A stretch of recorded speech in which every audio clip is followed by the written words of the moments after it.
में एक एक जर्रे का हिसाब होगा, एक एक खतरे का हिसाब होगा। आपने एक जर्रा बराबर भी अच्छा काम किया है तो आपको उसका 100% बदला मिलेगा, और थोड़ा सा भी गुनाह किया है, पाप किया है तो आपको उसकी सजा मिलेगी।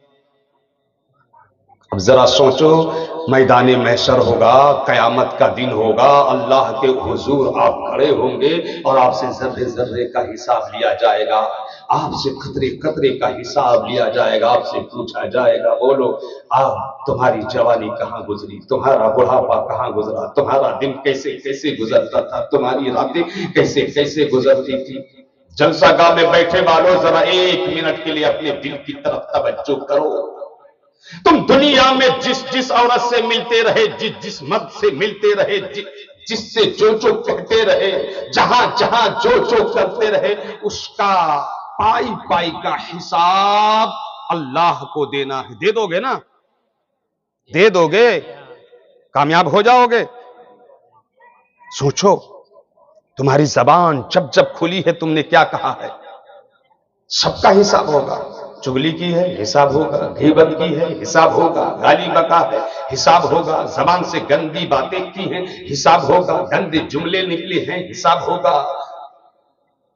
पैर से चलकर अगर शराब खाने की तरफ गए हो, हिसाब होगा। जुए के अड्डे की तरफ गए हो, हिसाब होगा। बाजार में औरतों और लड़कियों को देखने के लिए गए हो, हिसाब होगा। आंखों से तुमने मोबाइल देखा है, मोबाइल में पिक्चर देखा है, फिल्में देखी है, ड्रामे देखे हैं, नंगे मनाजिर देखे हैं, नंगी तस्वीरें देखी हैं, उसका हिसाब होगा। बीवी को तुमने गाली दिया है, उसका हिसाब होगा। दूसरे की मां बहनों को बुरी नजर से देखा है, उसका हिसाब होगा। तुमने नमाज छोड़ दी है, उसका हिसाब होगा। तो मस्जिद में नहीं आते थे, उसका हिसाब होगा। तो मदरसे का ख्याल नहीं रखते थे, उसका हिसाब होगा। दे दोगे हिसाब? सोचो, अल्लाह की अदालत है, अल्लाह खुद तुमसे हिसाब लेगा। दाढ़ी मुंडाने वालों, अल्लाह तुमसे पूछेगा दाढ़ी क्यों मुंडाते थे?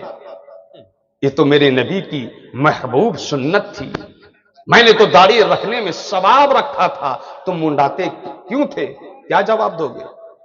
अल्लाह पूछेगा, मैंने मस्जिद को अपना घर कहा था। मस्जिद को क्या कहा था? जोर से बोलो ना जी, क्या कहा था? सिर्फ मस्जिद में चंदा दे दिया 5,000, 10,000, 20,000, 200, 500, खेल खत्म। तो फिर ये मस्जिद में 5 वक्त अजान क्यों होती है?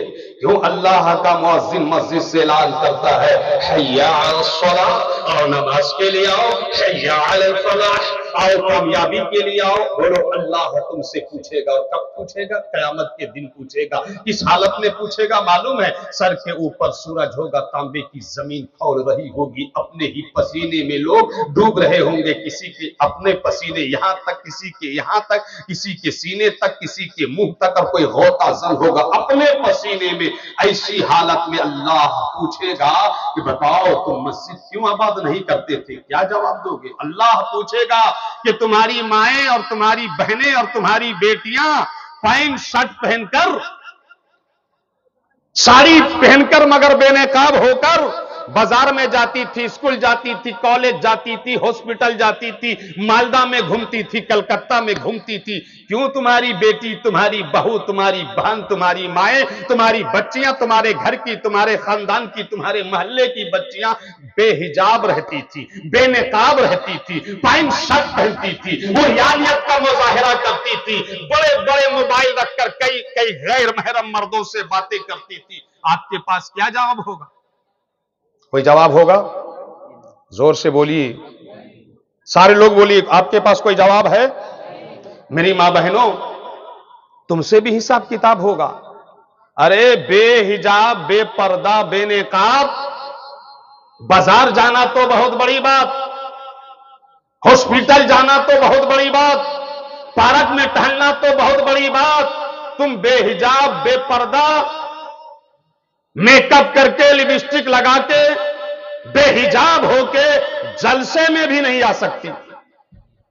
जलसे में भी, जोर से बोलो ना जी, जलसे में भी नहीं आ सकती, आलिम से भी नहीं मिल सकती, पीर से भी नहीं मिल सकती।